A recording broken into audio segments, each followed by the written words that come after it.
According to the South African National Defence Union and the Democratic Alliance Party, the South African soldiers who fought on the front lines in the DRC earned considerably less money and special allowances than the other troops that they fought alongside. The Soldiers Union and the Democratic Alliance say the Malawian and Tanzanian counterparts received a larger slice of the pie. The Democratic Alliance Party, ODA, further says that the South African soldiers in the DRC received only 34,000 rand per month, despite the South African Development Community, or SADC, allocating 108,000 rand per soldier per month for those serving with the SADC mission in the DRC. In the letter of deployment, the president at the end of 2024 mentioned that the amount of 2.3 billion rand is attached to the deployment in the DRC. And in the adjustment budget, more money was made available. So the question arises, if SADC provides our government with 108,000 rand per troop per month, what is it spent on?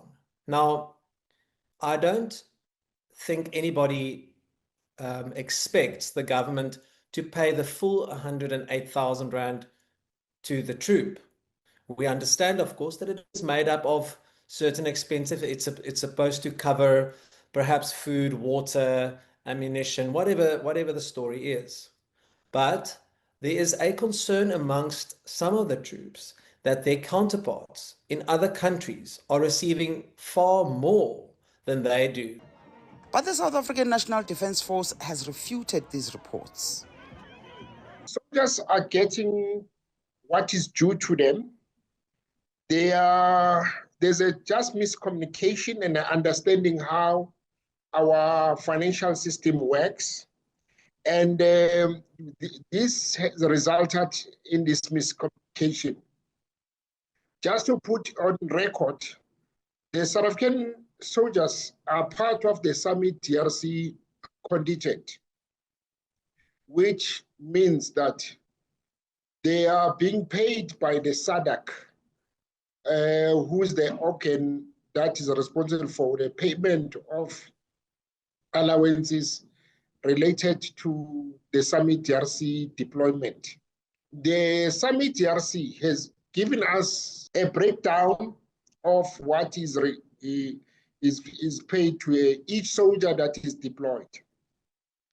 We may not talk rands and cents for now for the purposes of security and privacy, but what is due to the South African contingent has been paid fully in line with what SADC pays to all deployed troops. The question to our government was very simple in terms of my statement. We need answers. You know, we have people on the ground who are fighting a war that is not even for their own country. It's for the regional ambitions of their country. They're putting their lives on the line. And it is understandable that when they learn that their counterparts get a far bigger allowance than they do, that they would ask questions.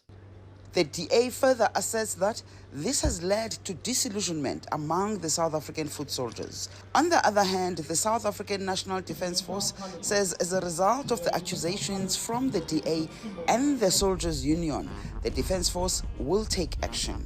They say they will send the force's chief human resources to the deployment area and listen to the concerns, and will then ensure that they communicate the results to the South Africans and to the country's parliament.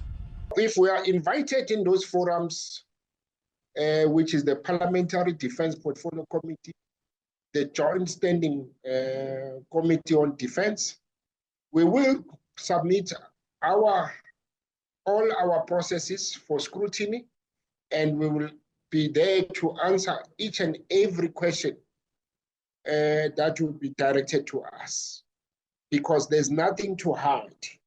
South Africa had deployed almost 3,000 soldiers to the conflict-ridden eastern DRC.